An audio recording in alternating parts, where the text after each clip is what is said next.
lo ven para poder movilizar un poco las láminas en el ejercicio de entender un poco el aparato respiratorio.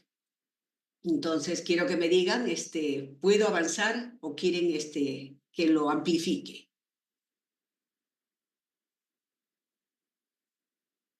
¿Qué dicen mis alumnos? ¿Puedo avanzar de esta manera? Sí, doctora, podría Sí, avanzar. doctora. Excelente, muy bien, porque si no la ven, entonces puedo avanzar, pero creo que de esta manera puedo detenerme en muchos aspectos para poder decirles que ahora que ustedes están iniciando una pediatría especializada, ¿no? Ya pasaron la pediatría general, ahora estamos en la pediatría especializada. Y se inicia con el aparato respiratorio por cuanto en la consulta es la de mayor demanda. Seguimos nosotros, mis alumnos, todavía en que los procesos infecciosos, ¿no? En este caso del aparato respiratorio, lógico es entender que es más el aparato respiratorio inferior, ¿no? Que da mucha prevalencia de las patologías respiratorias, ¿no? Y la mortalidad importante que da la neumonía en poblaciones menores de 2 años. Pero ahora vamos a abordar temas que son muy comunes en la demanda de la consulta, pero que sin embargo nuestra preocupación está más relacionada al mal uso o de repente el criterio de diagnóstico no bien explorado y que de alguna manera justifican el uso de antibióticos. Pero la presentación, para que ustedes lo analicen, vamos a tratar de ver, por ejemplo, en esta imagen, ¿no? A un antiguo pediatra que muestra que es necesario desde el lactante, ¿no? Desde el lactante hasta la población preescolar son susceptibles de patologías respiratorias altas basadas en la comprensión de las limitantes anatómicas, funcionales, estructurales que trae el aparato respiratorio. Entonces, siempre vamos viendo y que la sintomatología puede ser inespecífica, porque puede ser una faringitis, una rinitis o una faringoamigdalitis. Entonces, en esa versión, ustedes se preocuparán un poco y dirán, ahora, ¿cómo voy a poder, de los casos, la doctora nos diga algo que pueda diferenciarlos? Ahí vamos a ir en el camino. Y en esa sintomatología inespecífica, porque puede ser desde acá miran ustedes, el pequeñito está jugando con sus secreciones, ¿no? Está jugando con las secreciones y ahí va haciendo el famoso drenaje. Y acá nos detenemos. La forma, digamos, de iniciar un drenaje puede ser simplemente por una respuesta funcional, porque en las limitantes anatómicas que ustedes habrán visto en su primera etapa, que han estudiado al recién nacido, el recién nacido, su premisa es que es inmaduro, a pesar de ser recién nacido a término, a pesar de ser adecuado a edad gestacional. Y en el camino va mejorando esa condición de inmadurez a madurez gradual, progresiva, pero que también las características del aparato respiratorio se vienen limitadas hasta los 3 meses, o sea, el recién nacido neonato, tan igual sus características anatómicas, su comportamiento va a ser igual en el lactante menor de 3 meses. ¿En qué, doctora? Miramos y decimos, en el neonato evidentemente era un bebé que seguro que los mismos neonatólogos les habrá comentado, ¿no? Que es respirador nasal, no bucal, respirador nasal. Si ustedes miran acá uno más grandecito, ven que se ayuda. Si yo tengo una dificultad por una tupidez, por una congestión, me ayudo. Pero menores, lactantes menores y el recién nacido no se ayudan, pues. Y ustedes habrán visto que, lógico, para que ustedes puedan entender, sí, son respiradores nasales porque ellos tienen un flujo, ¿no?, aéreo muy importante, ¿no? Y hay una resistencia también de todo lo que es la estructura traqueobronquial. Lo mismo también eso, de alguna manera, me dice que mi comportamiento es porque existe también la condición parasimpática o el nervio vagal que de alguna manera madura el tronco cerebral y también son chiquitos que si están con una tupidez o con alguna malformación, esa sensación, digamos, de falta de aire hace que ese niño se incremente la dificultad respiratoria y se va mortalidad alta. Sí, ya, cuente. A ver, casi, ¿dónde podemos ponerlos? A ver, ¿dónde está? Ajá. A ver. Haremos una pausa, ¿no? Pausa. Ajá. Recording stopped. Ah, y vamos a mirar dónde están ellos, invitarlos, admitirlos, ¿no?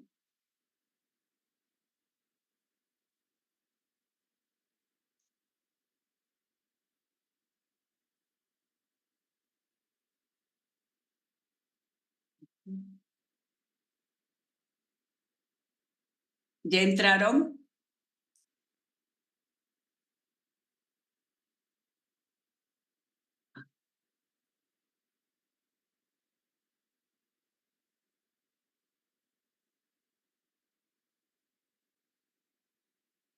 Ahora sí. A ver, estoy mirando, cancelar acá, invitarlos, admitirlos. Ahora, sí. Vamos a ver.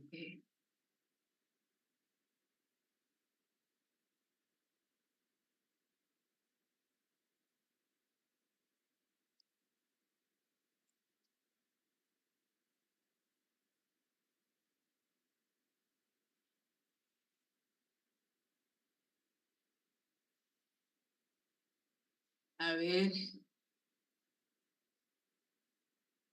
Y ahora ya no me recibe.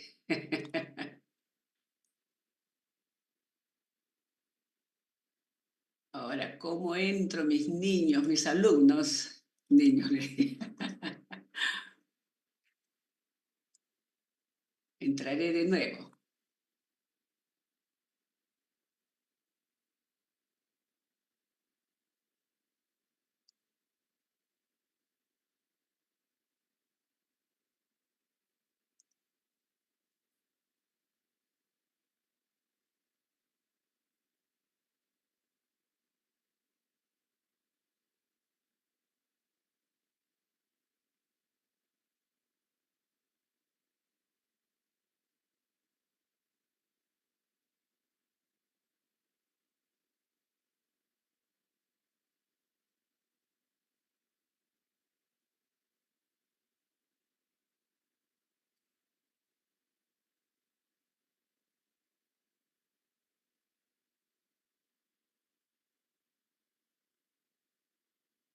Chicos, ahora ya no puedo, no me deja pasar.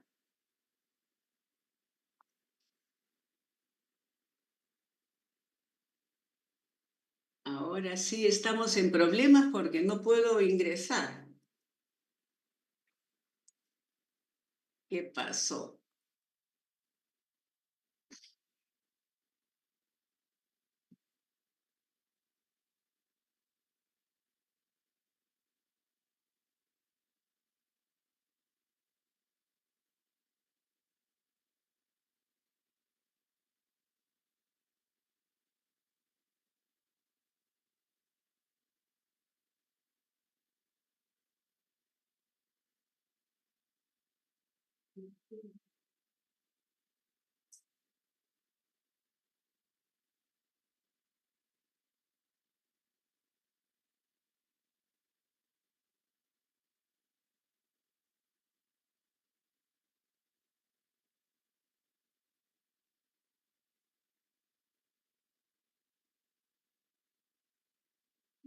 No sé.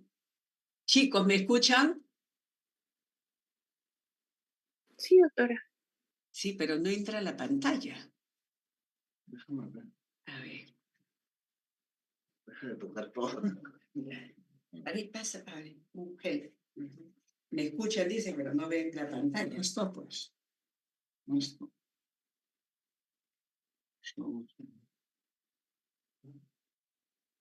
Ah, ellos no ven. Pero esto está. Doctora, sí vemos la pantalla. Ah, sí, sí lo ven. Entonces, ¿qué faltaría? Colocar la lámina. ¿Usted la ve en la lámina? También Sí. vemos la presentación, doctora. Ah, sí, yo no la veo. Raro. Estás compartiendo la. Acá se ve, mira, ¿no? No, espera. Pues,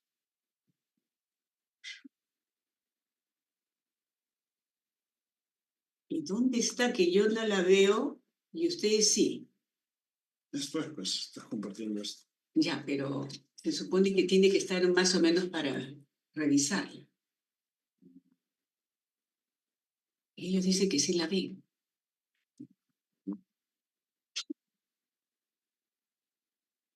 Ah, tú quieres tenerla ahí. Poncharla, quiero poncharla.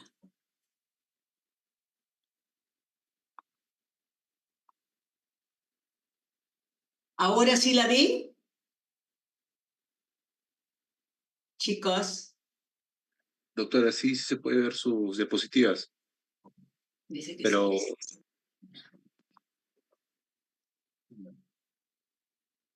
Y para que yo la vea, ¿cómo haría?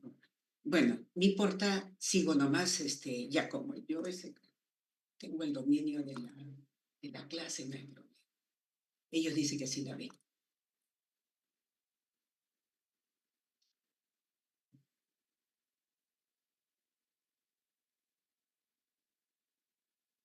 Yo por hacerle la atención a los chicos y de ahí ya perdí la lámina.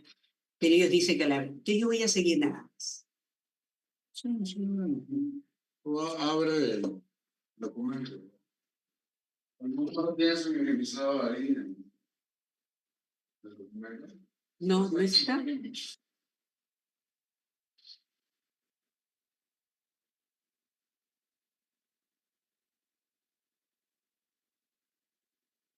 Ahora recién. Ahora sí la veo. Ahora sí la veo. Bien, entonces estábamos en la explicación por qué los eventos respiratorios son vulnerables en la población pediátrica menores de 6 meses. Y en eso va, digamos, la explicación para que ustedes vean que no se justifica en la población, en su mayoría, menores de 2 años, el uso del antibiótico. ¿Por qué, doctora? Porque la sintomatología es propia de un crecimiento desde el punto de vista fisiológico. El tener moco, el tener tupidez, todo eso son parte de ese mecanismo de protección, ¿no? Así como cuando nace el recién nacido, tiene una frecuencia respiratoria alta y gradualmente va mejorando para vencer la resistencia pulmonar. Entonces, y gradualmente va bajando la frecuencia y mejorando también su capacidad ventilatoria. ¿Sí? Lo mismo también en el aparato respiratorio superior, ¿no? Esas limitantes que le puede dar por la cercanía que tiene. Por ejemplo, el hecho de tener una lengua gruesa, grande, de ese menor de 3 meses, tan igual como el recién nacido, donde todavía no hay la simetría, más bien hay una simetría cráneo-facial. Entonces ustedes van a mirar que siempre son cabezoncitos, ¿no es cierto? Todo eso, mis alumnos, quiero hacerles entender que en el conocimiento de los mecanismos fisiológicos hay limitantes anatómicas que requieren ese crecimiento y que de alguna manera vamos a entender cómo está. Independientemente de esas limitantes, ¿no?, que hay en el crecimiento, la posición inclusive de la misma trompa de Eustaquio, que es corta, ¿no?, recta, lo mismo también muy larga, ¿no?, la epiglotis, todos esos detalles que hacen que este pequeñito tenga esa situación. También acuérdense, no tienen maduro el reflejo de tos, entonces acumulan secreciones, ¿eh? Hay ahora sí las cuestiones, digamos, ambientales, familiares, que condicionan que ese niño sea maltratado. O sea, dentro de esas limitantes se agrava más por una condición de factores de riesgo. Comorbilidad materna, ¿no? El bebé que está en las guarderías, no es tan cristiano tenerlos ahí, sabiendo de que hay mayor exposición para eventos virales, ¿no? Lo mismo la exposición. Acá, como yo les hablaba, para que ustedes poco a poco, porque cuando ven la lámina la van a entender mejor de lo que yo les estaba explicando de manera, digamos, comprensiva, ¿no? Si uno mira acá la estructura de la columna y paralelamente vemos la presentación anatómica, sobre todo la que está relacionada a la labilidad que tiene el niño en hacer eventos respiratorios altos, medianos también, o sea, altos puede ser desde un problema, digamos, de malformación congénita, pueden nacer relacionado a la posición de repente de defectos anatómicos en la lengua, en la epiglotis, en la laringe. Los bebitos, por ejemplo, habrán visto ustedes una laringomalacia. Ese bebito que tranquilo está un poquito de dificultad, no mucho, pero siempre está en todo el momento, en los primeros días, 15 días, el mes, 3 meses, con su laringomalacia. ¿Y cómo es esa famosa, el estridor suavecito sin dificultad respiratoria? Porque hay estridor con dificultad y con fiebre, que eso ya es. Posteriormente le van a hacer a ustedes la clase de laringotraqueobronquitis, ¿no es cierto? Entonces uno ve. La pregunta para ustedes, ¿por qué ese niño hace eventos virales y que es frecuente? Entonces uno mira también la posición. Si se compromete la laringe, es la posición anatómica. Está más expuesto al medio ambiente. Una laringe en el adulto está bien pegadita y se protege en el C5. En la otra está más levantada. Usted mira C3. Entonces, la posición de las estructuras, de alguna manera, facilitan, permiten los eventos virales, ¿sí? Lo otro, las limitantes anatómicas, se acompaña también por la inmadurez del tejido linfoideo, que acá es donde ustedes van a tener todos los casos, pero como ya les he explicado, van a ser sumamente fáciles para ustedes. Teniendo de la parte anterior, ¿no?, las amígdalas, ¿no?, que en los libros, en los textos, la mayoría hablan de tonsilas, ¿no? Los libros colombianos, ¿no?, de Cuba también hablan de tonsilas. Nosotros acá amígdalas, linguales, palatinas y las que están en la pared posterior, ¿no?, y en la línea media tenemos las adenoides. Entonces ya ahora ya saben que pueden tener una faringitis, laringitis, adenoiditis y todas en el famoso sistema linfoideo que le da el anillo de Waldeck, ¿no es cierto? Estas situaciones que se presentan son muy importantes para que ustedes vean que los eventos virales se dan en estos niños y que acumulan, ¿no? Por ejemplo, más moco, ¿no? Tienen mayor producción de moco y entonces, y no las puede liberar porque también tiene tejido muscular escaso y va en formación el tejido epitelial y el sistema mucociliar, ¿eh? Acá les pongo como a manera de un ejemplo, ¿no? Ustedes que han visto dije, no, mejor les voy a poner lo que ya han visto, ¿no? Los factores de riesgo más vulnerables lo tiene la población de prematuros. Lógico es de entender que esas limitantes y con la posibilidad de que sea de repente como el riesgo de esa famosa limitante de la surfactante requiere tener mayor presencia de la medicación con oxigenoterapia y si pasa más de 28 días, y ustedes ya saben que eso se da en algunos niños, pueden contribuir a una displasia broncopulmonar.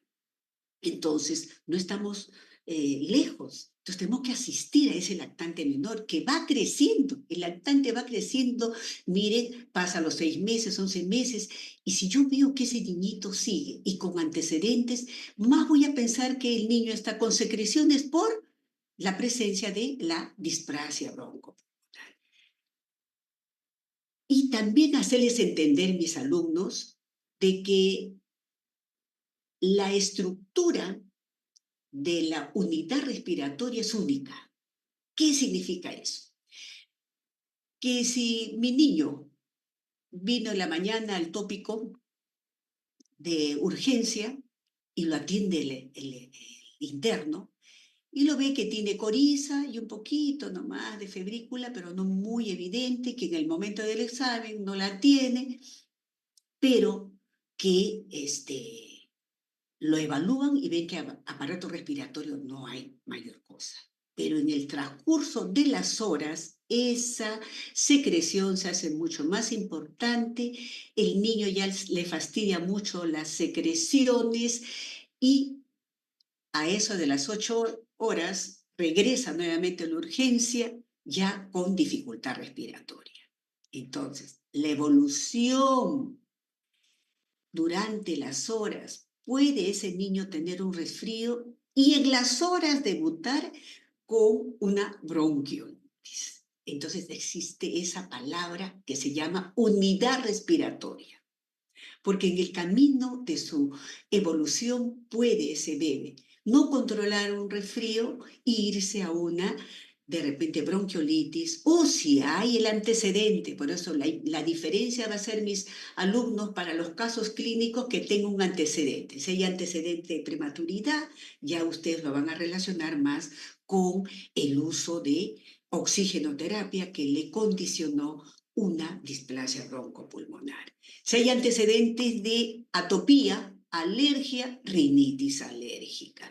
Si veo que ahí ese niñito viene y tiene una malformación, los pólipos de alguna manera, entonces hay dificultad en la permeabilidad nasal. Y si mi pequeño, otra de las condiciones que se da en esta población de niños con potenciales riesgos de hacer patologías respiratorias, la continuidad de esa estructura, como es pequeñito, entonces son vecinitos, como yo les digo, una estructura del aparato respiratorio superior, llamemos en este caso, si estoy pensando en la faringe, y de ahí me voy a la orofaringe, y de ahí me voy hacia la parte de la parte posterior, y digo adenoiditis, pero las adenoides, de alguna manera, también mis doctores, está muy pegadito a través de ese orificio que estábamos viendo en la parte posterior, que se llaman los orificios faringios, de tal manera que lo pone muy vulnerable a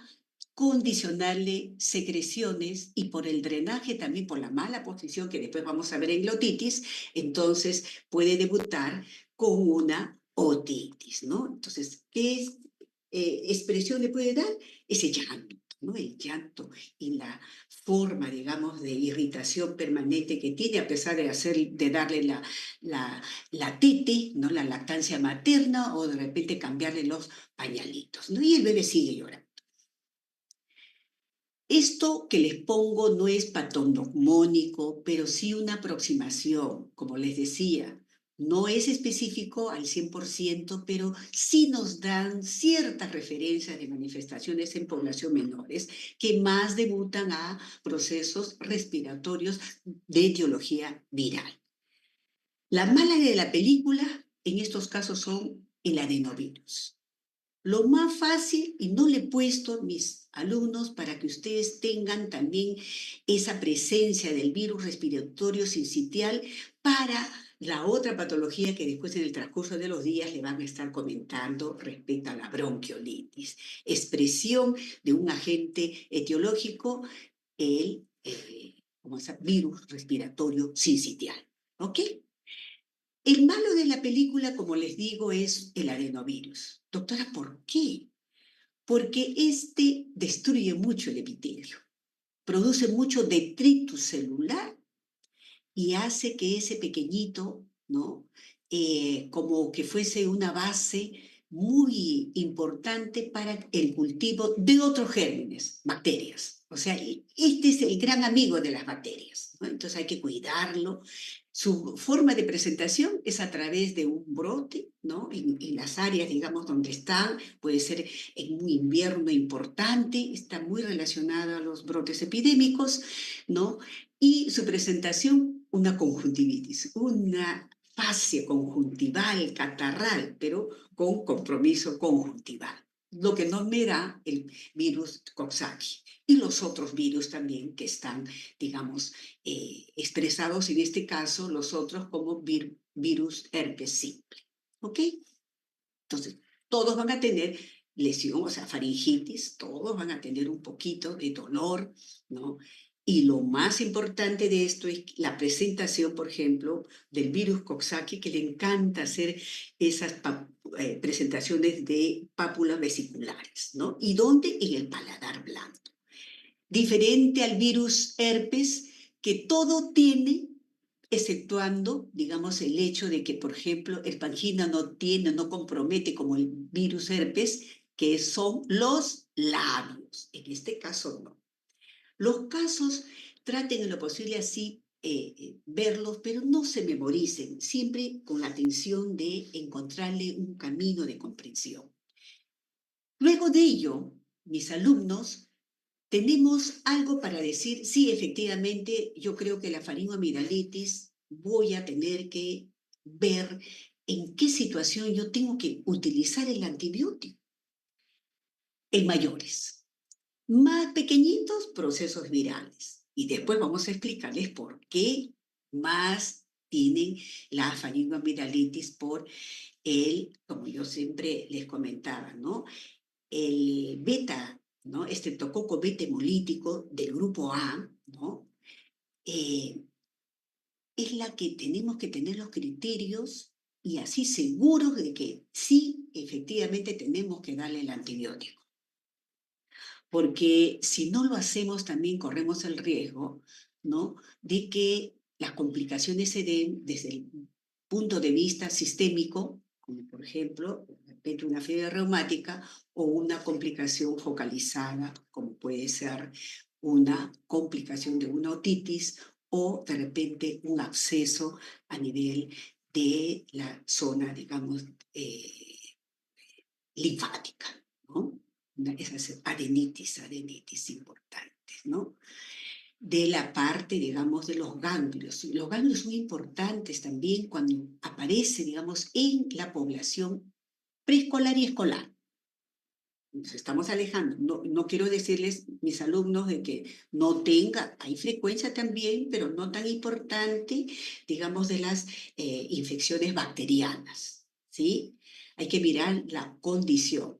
Puede ser más riesgoso en un niño que está, digamos, desnutrido, un niño con VIH, un niño que de repente no fue bien tratado un resfrío, que era necesario, digamos, posicionar a ese pequeño con, de repente, mejoras en aspirarle un poquito las secreciones, con unas bombillitas de goma para sacar esa tupidez, tratar de hacerlo más permeable, y de repente quedaban muy pegadas esas secreciones y todo, y se hace la fuente de cultivo que les decía, ¿no? Entonces, un resfrío maltratado puede llegar, pero en una población, digamos, con factores de riesgo.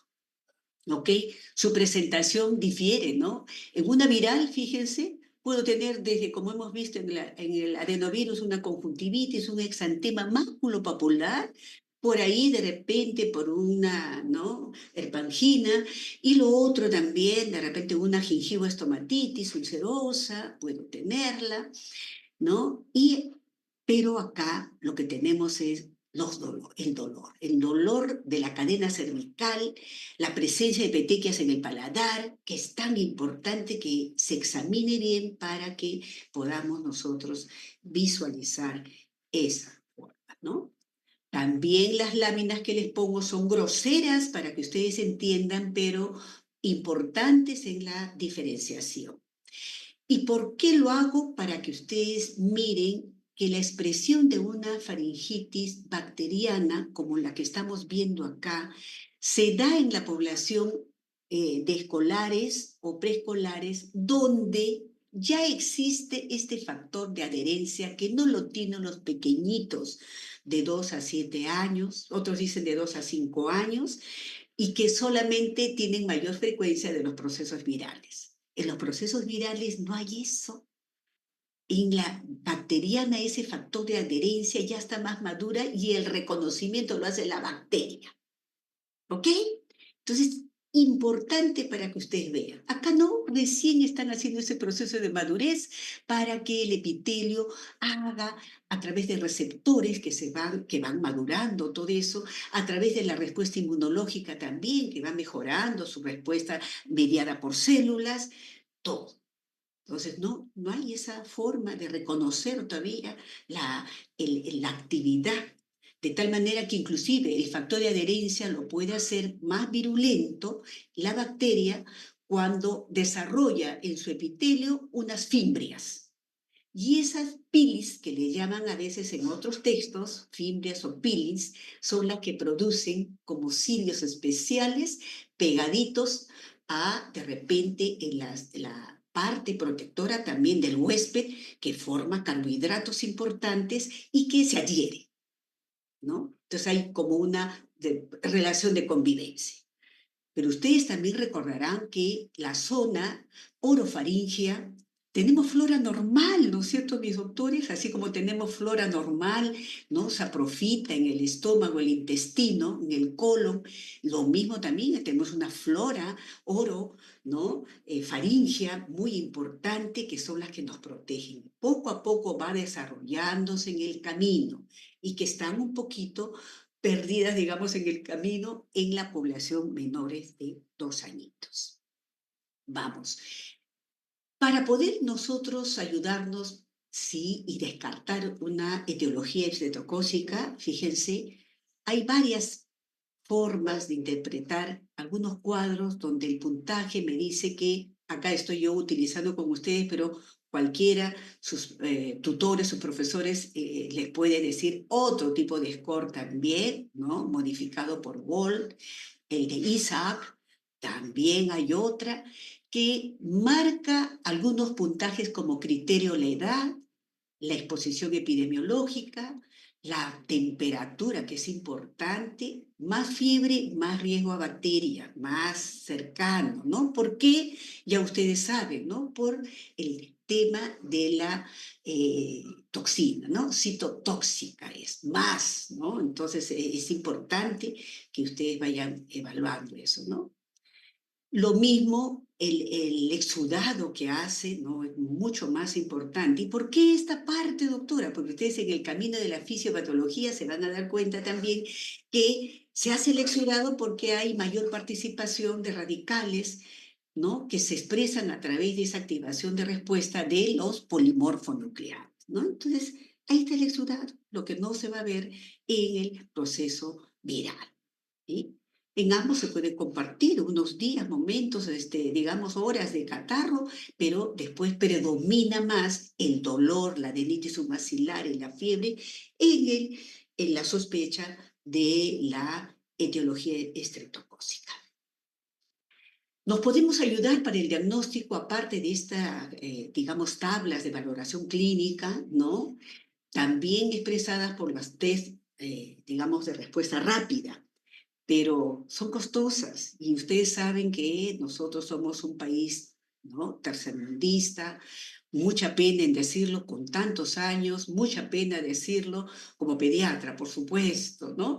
Y que no ha mejorado la condición socioeconómica y ustedes saben que hay tema de salud pública muy importante, políticamente también se da, lamentablemente, entonces no se cuentan con todo, pero si se tuviera la posibilidad, es mejor para no maltratar a ese niño que de repente no tiene el criterio o que esté de repente en el punto neutral, 5 añitos.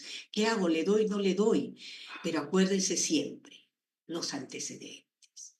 En los casos, mis alumnos siempre para tomar la decisión de diagnóstico y hacer un plan adecuado, el antecedente, los factores de riesgo es tan importantes, ¿no? Entonces ya saben, si ya tengo la sospecha a través de mi tabla de valoración, de repente por ahí hay la posibilidad, casi ustedes saben como la flora, tenemos una flora normal también, esa saprofita se puede poner patógena y entonces, o simplemente hay muchos gérmenes, ¿no? Entonces no te va a poder orientar, pero sí hay la sospecha por la edad del pequeño, ¿no? Como les decía, yo le doy porque requiero disminuir la sintomatología y evitar las complicaciones. ¿Cuál sería el diagnóstico diferencial en la faringoamigdalitis?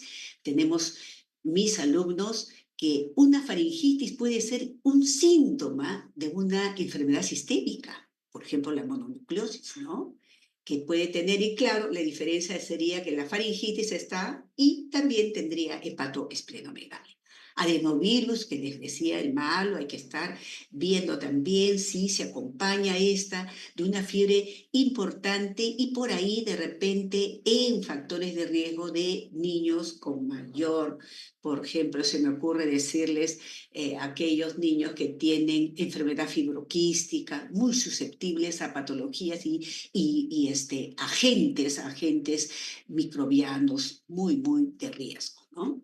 Entonces, la población que tenga comorbilidad es importante tenerlo presente. Una Coxsackie que les da una estomatitis, ¿no? Esas lesiones, la herpes también hay que estar evaluando. Complicaciones que yo les comentaba de esto, miren ese absceso a nivel de la zona ganglionar, retroauricular, hay complicaciones importantes que se pueden dar, también abscesos, miren, maxilo, ¿no? Facial, acá agarra, compromete acá la adenoides, ¿no? Y se hace un absceso supurado. Lo mismo, las no supurativas, que ya saben que son las enfermedades sistémicas que pueden ser, y esperemos que no, que traten ustedes ahí en el internado, tener mucho cuidado en la sospecha de esos pequeñines que pasaron ya los 5 o 6 años y que están dolentes de una presentación, digamos, y que requerimos darle la cobertura por el riesgo potencial de que haga una glomerulonefritis o una artritis reumatoide. La adenoiditis, como le comentaba, ya ustedes la conocen, está en la línea media posterior, ¿no es cierto? Muy pegadita y que el niño.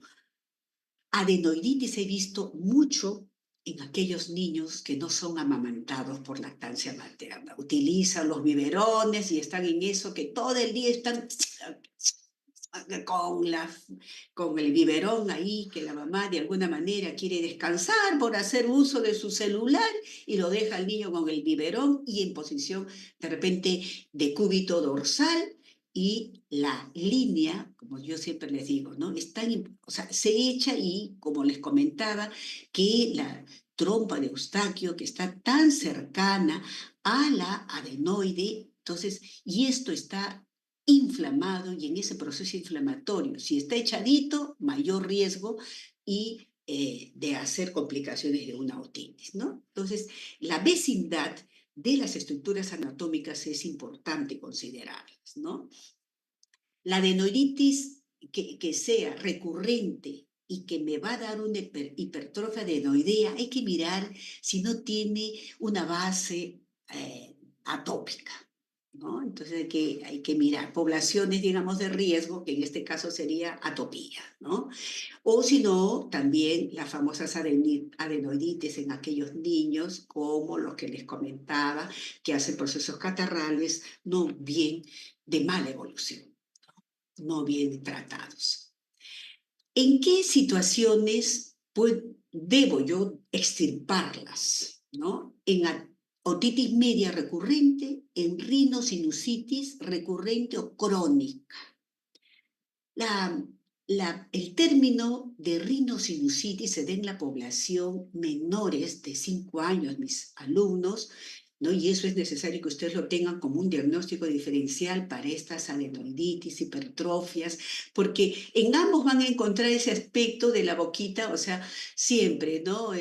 Una fascia, dicen, ¿no? Fascia adenoidea, ¿no? ¿Por qué? Porque respiran con la boca abierta, ¿no? Y tienen esa estructura de los labios, todo eso como boquita de pescado, dicen, ¿no? O sea, toda abierta, aperturada, ¿no? Y se le dice síndrome rinosinusal porque todavía las estructuras de los senos paranasales no están del todo bien desarrolladas, entonces no puedo hablar de sinusitis, como sí lo puedo hacer en la población escolar y en adelante, ¿no es cierto?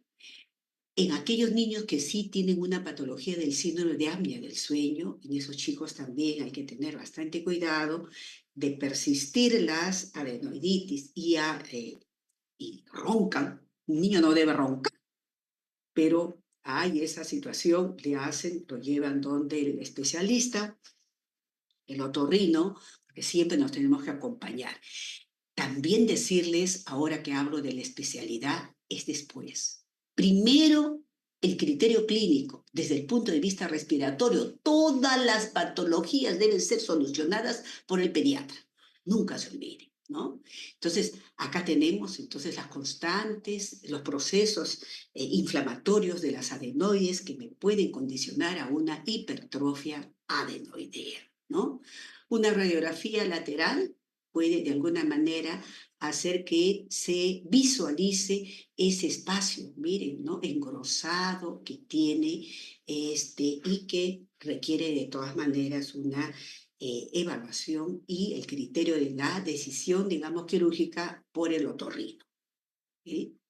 Entonces, ya saben, las adenectomías también puede presentarse como una condición en aquel niño que sí de repente tiene una otitis media con derrame y persiste y yo necesito de todas maneras ponerles unos tubos de ventilación, pero no mejora de la otitis. Tengo que mirar también si requieres o no la adenedectomía. Otitis media. La otitis media, a Dios gracias, mis alumnos, se ve menos. Yo pienso que también acá las vacunas cuán importantes son. Todas las patologías respiratorias, mis alumnos, son preventivas, tienen un manejo y un comportamiento donde el médico debe tener una visión preventiva, hacer uso de una medicina preventiva, no curativa, porque es mejor decirles que se laven bien la mano, que vayan a la guardería, pero siempre cambiando todos los juguetes cuando lleguen o lavarlos bien. ¿Se acuerdan ustedes que el resfrío, la faringitis, todo eso, si están en una guardería, mis alumnos, hay que lavar los famosos fomites, los juguetes, porque en los juguetes están ahí replicando los virus, más o menos se dice por un tiempo de entre 5 a 7 horas, imagínense. Entonces, por eso es rápido la replicación que hace el virus, ¿no? Entonces, en una guardería, el que hace diarrea, todos hacen diarrea. Hay uno con resfrío, todos hacen resfrío, ¿no? Y la mala evolución de esta, por lo general, se da, salvo que hubiera, si fuese ya de primera intención primaria, una otitis media, por lo general, como les digo, es más por el tema de las complicaciones que puede dar un resfrío, por una malformación o disfunción de la trompa de Eustaquio. Pudiera ser. Entonces, es importante que ustedes vean, ¿no? Entonces, la otitis media, igualito, que ustedes van evaluando la sintomatología, irritabilidad. Ahora, me decía, doctora, la otalgia, el niño no va a decir que tengo otalgia clínicamente porque la mamá dice, le he cambiado y sigue irritable, todo eso. Pero hay algunos movimientos sui generis, ¿no? que el niño se frota las orejitas, ¿no? Y hay una forma de expresar que hay algo. La otitis media también, y como cualquier otro evento, puede tener, o sea, el virus me puede dar un evento diarreico en un proceso respiratorio alto. Sí, sí puede. Ah, ya, doctora. ¿Por qué? Ya saben, la replicación, ¿no? El virus tiene eso, de replicar. Y es sistémico, pues no es solamente, o sea, se localiza la sintomatología y dependiendo de la condición de ese huésped, de ese niñito, lo localiza, lo controla, pero a veces no es posible y entonces va avanzando en su proceso. Muy bien. Otitis media con exudado, presencia de exudado en la cavidad del oído medio, ¿no? Pero fíjense el tiempo, acá es agudo y acá el tiempo es con exudado más de 3 meses. Es importante. Y la recurrente cuando los episodios permanecen después de un tiempo de tratados y persisten y pueden ser 4 en un año o cuadros diferentes 2 veces al año. Muy bien. La epidemiología es la que les comentaba. Igualito, va siempre de esos procesos respiratorios y por acá vecindad, ¿no? Por vecindad. Todo le puede dar, la famosa citis, todo le puede dar a ese pequeñito. Los factores de riesgo los mismos, pero acá lo que les comentaba, miren esto, echadito, trompas de Eustaquio, miren, o sea que son, como se dice del oídito, son rectos, cortos, y con esto alineado muy bien. Yo siempre les digo cuando los veo con los biberones, ¿le aplaudimos a la señora o no cuando estamos pasando la visita? ¿No? ¿No? ¿Cómo puede ser que esté con sus biberones y en esa posición? ¿No? Entonces es necesario, de todas maneras, hagan.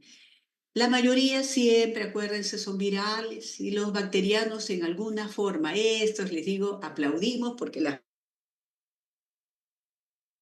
cumplido un rol protagónico y ha bajado bastante en los procesos. Y la fisiopatología, como les comentaba, ¿no? Es esto, la posición, ¿no? Miren el adulto, hay un drenaje en una posición así, en descenso. En cambio el niño, en desventaja, ¿sí? En desventaja.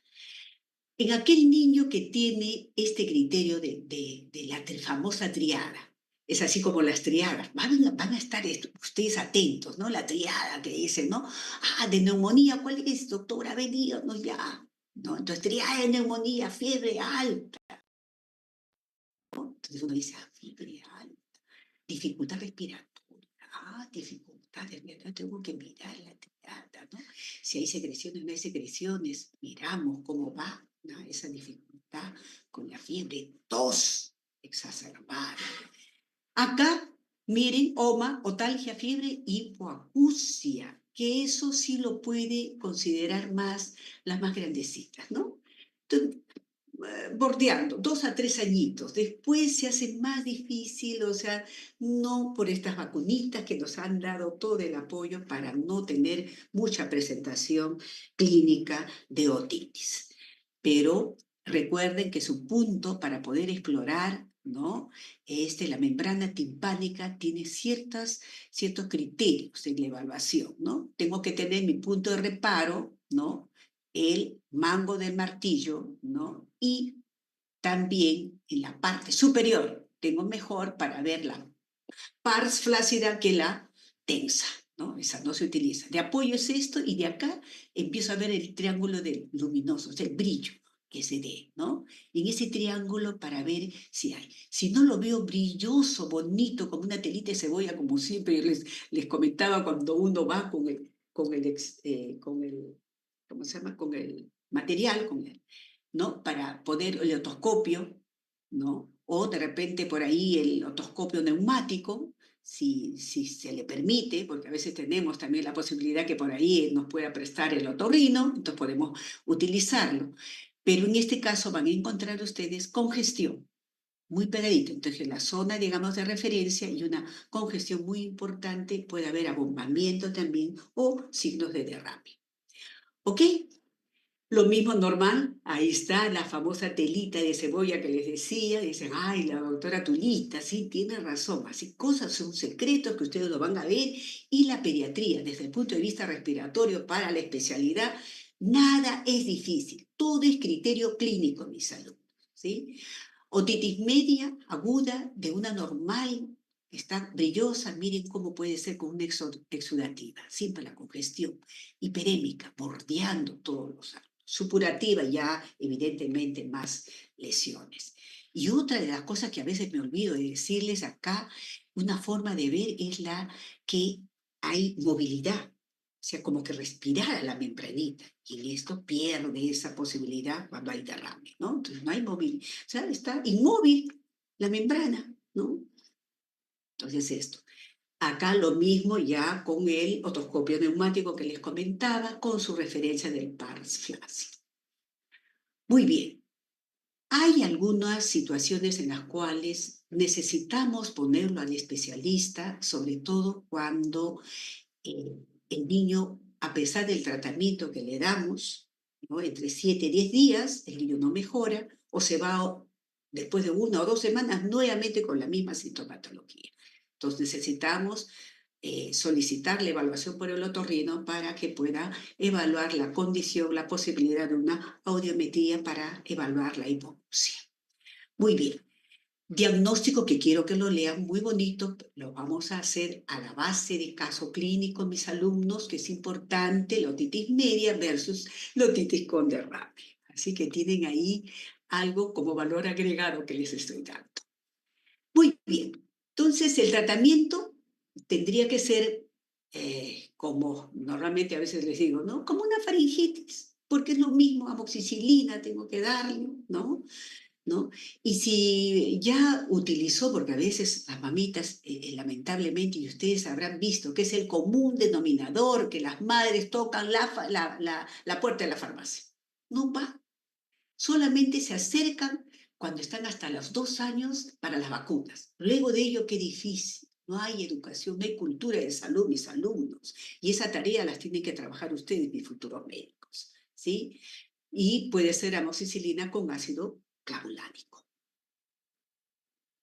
El abordaje que la tienen que hacer con un fluxograma, que es importante, sobre todo ustedes que van a hacer atención primaria de la salud, mis alumnos, traten de acercarse bastante, si pueden hacerlo en provincias mejor, es un aprendizaje. Yo les digo que no se queden en Lima, no tengan temor de enfrentarse en la competencia con tantas universidades, realmente, muchas universidades. Pero ahí tienen que estar ustedes, van a ser los mejores, siempre piensen así, positivos. Las complicaciones tenemos que mirar, que puede ser lo que les decía la hipoacusia, que tenemos que mirar que esta no sea conductiva, ahí que se impone la audiometría, puede haber una perforación permanente en la membrana timpánica, hay que mirar si no tiene problemas. Yo tuve un casito muy importante, nunca me voy a olvidar, de la perforación, decía, pero ¿por qué este chiquito? Y debutó con una otitis 8 meses de edad, cuando no es una edad frecuente, ¿no? La otitis por la forma, digamos, de los biberones que toma, que la mamá le da el primer año, ya no quiere darle tete la mamá, y entonces ustedes saben que la lactancia, el Organismo Mundial de la Salud nos invita a todos los pueblos hasta los 2 años. Y usted se acuerda de los famosos 1000 primeros días de vida importante, saludable, para que puedan estar, ¿no? Entonces, si ese niño debutó antes, puede tener entonces alguna condición, digamos, ya de patología, una inmunodeficiencia primaria. Fue un casito muy importante, sobre todo que nos dio las luces por la presentación de un casito no frecuente, la edad de la presentación de la otitis. Prevención, mis alumnos, lo más importante, lavado, asistir a las vacunas. Tan importante es que ustedes en el calendario de vacunas esté ahí su pentavalente, las vacunas contra el neumococo. Es tan importante utilizar. Fíjense, así como crecen las vacunas, ampliando la serotipificación, recuerden también que salen otros serotipos más virulentos. Y eso ustedes se habrán dado cuenta, la expresión verbal para la cuestión viral, como fue el SARS-2, ¿no? Porque coronavirus siempre ha existido, sino el SARS-2, ¿no? Entonces es importante. Muy bien, entonces ya saben, lo más importante es la sospecha en una condición clínica. Traten de mirar población a menor edad, mayor posibilidad de virus.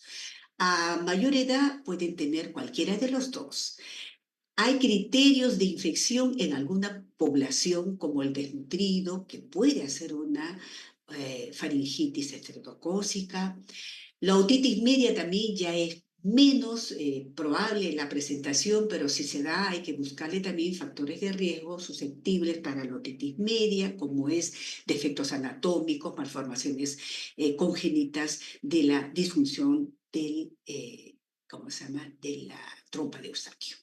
Ok, ahí quedamos y muchas gracias. Nos vemos para la siguiente.